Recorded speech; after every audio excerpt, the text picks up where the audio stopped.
Olá, amigas, amigos. Vamos refletir um pouco sobre escuta terapêutica.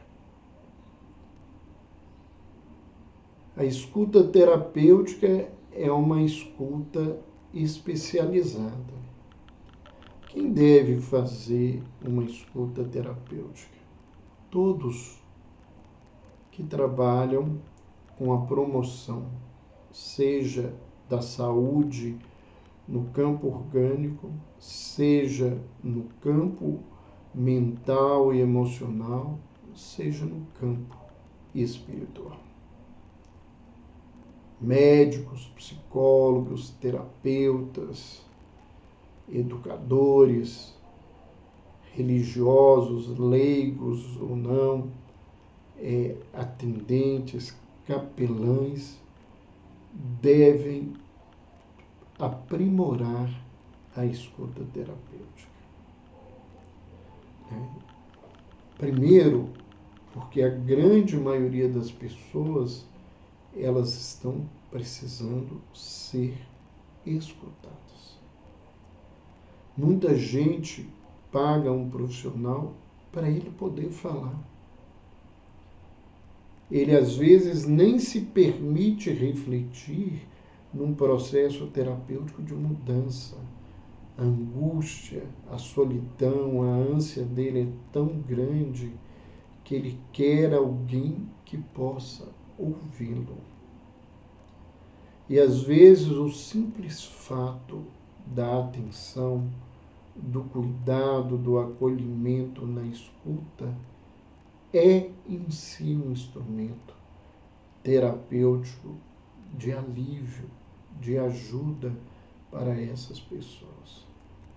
Muitas criaturas levam um parente para a consulta, pedem para entrar na consulta, e a consulta que deveria ser de um filho, de um irmão, de um marido, de um pai, de uma mãe, passa a ser a consulta do acompanhante, porque ele está tão amargurado, precisando ser escutado, e ele não tem, às vezes, a noção clara disso, que ele dispara no falar de si, acreditando muitas vezes que está falando do outro, que está ali como ou no lugar de paciente, de doente. Então nós temos que entender que a escuta é muito mais importante que a fala. E às vezes na escuta a fala mais importante é a pergunta. É aquilo que estimula o outro a falar e que às vezes auxilia o outro a construir uma estrada mais lógica, mais coerente na sua fala para ser auxiliado. Muitos pacientes, ao terminarem a primeira consulta, levando a receita para ainda ser adquiridos remédios, nos dizem: eu estou saindo daqui muito melhor do que eu entrei. Eu estou aliviado. Eu nem sei se eu vou precisar de remédio.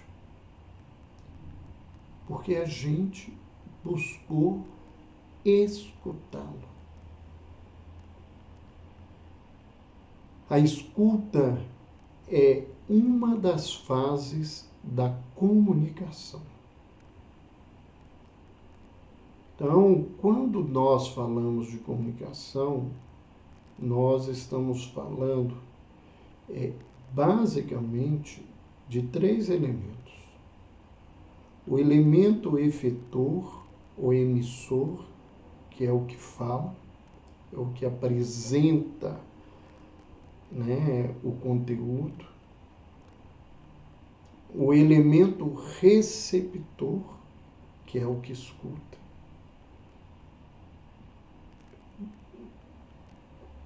Desculpem, e o meio.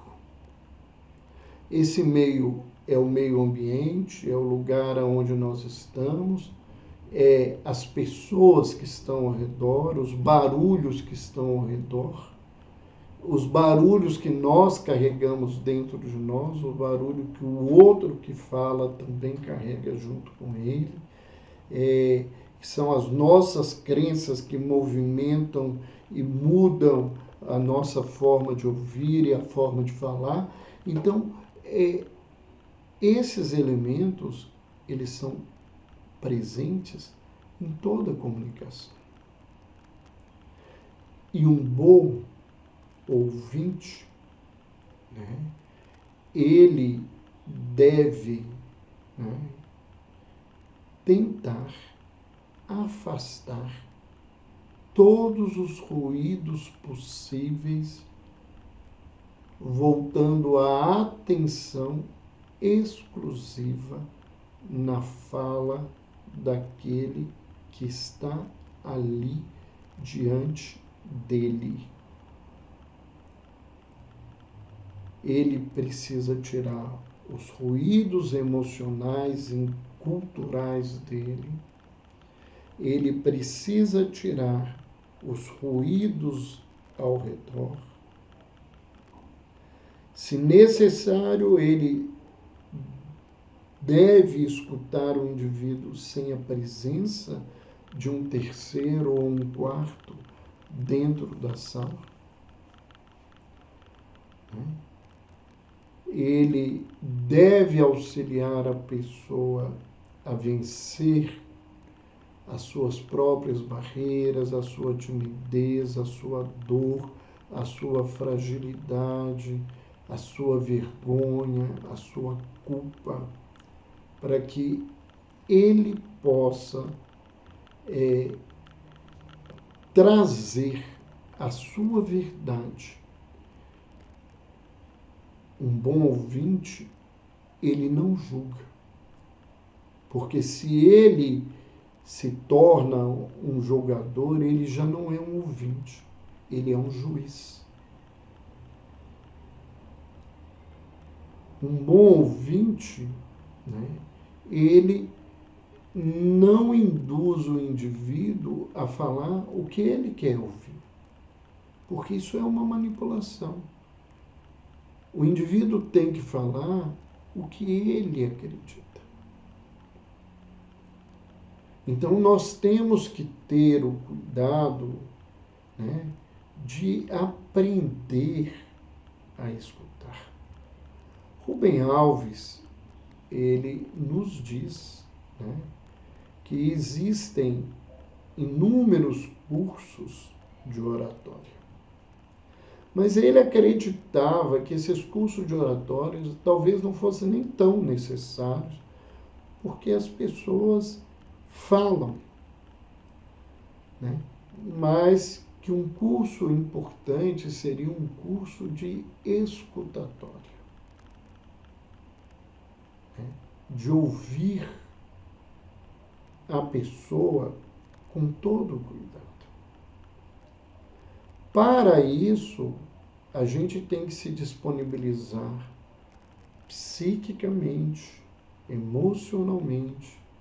A gente tem que estar bem fisicamente também, né? Nós temos que ter disponibilidade de tempo para ouvir.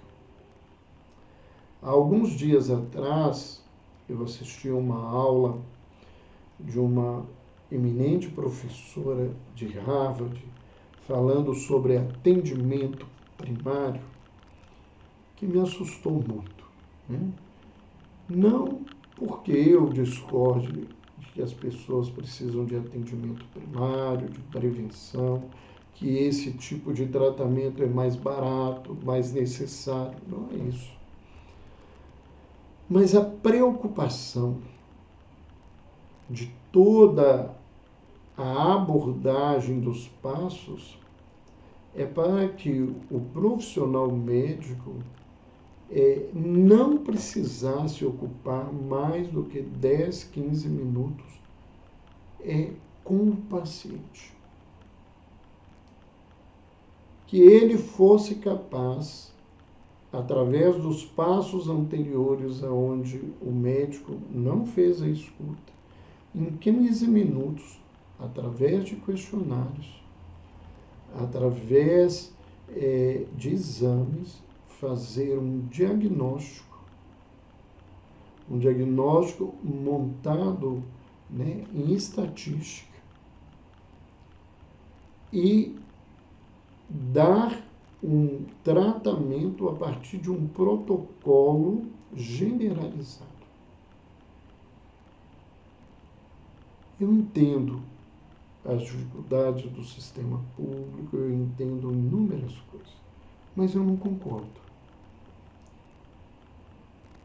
Porque eu não atendo uma depressão, eu não atendo uma ansiedade, eu não atendo uma esquizofrenia, eu não atendo um transtorno bipolar, eu não atendo uma pessoa portadora de espectro autista, eu não atendo um indivíduo que é um transtorno obsessivo compulsivo.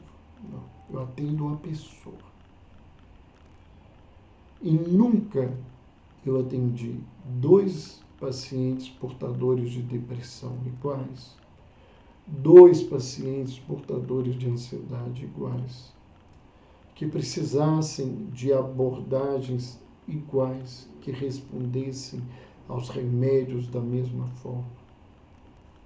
Então, a gente cuida de indivíduos. E para escutar indivíduos, eu tenho que ser humano no sentido, né, de me cuidar enquanto humano para estar ali atento. E eu tenho que ser gente, ser gentil, ser respeitador, ser cuidadoso com a criatura. Uma escuta terapêutica bem feita é certamente 50% no mínimo de um resultado eficaz de um tratamento. Uma escuta adequada de um pai ouvindo seu filho, ou de uma mãe ouvindo sua filha, ou de um educador ouvindo seu educando, é 50% no mínimo de possibilidade daquele trabalho de educação, de orientação, ser eficiente. Então, ouvir é algo fundamental na nossa atividade. A escuta, né, ela é treinada. Nós não começamos fazendo um trabalho perfeito de escuta. E mesmo depois, como eu, mais de 40 anos trabalhando na área de saúde, a gente ainda precisa aprimorar a escuta. Então vamos entender esse valor, né? E lembrar de uma frase de Jesus: aquele que tiver ouvidos de ouvir, que ouça. Não só ouça para receber o aprendizado, mas que ouça para entender o outro e auxiliar o outro. Vamos pensar nisso, vamos buscar ajuda nesse contexto se nós temos dificuldade. Há profissionais que trabalham com essa escuta. Há atividades que ajudam nesse sentido. Se você é profissional de saúde, de educação e precisa aprender a educar, procure o pessoal do Centro de Valorização da Vida e peça a ele uma aula, uma oportunidade, um curso de escuta. Talvez um dos grupos mais bem preparados socialmente para escutar as pessoas. Fica aí a nossa dica. Um beijo no coração e até mais.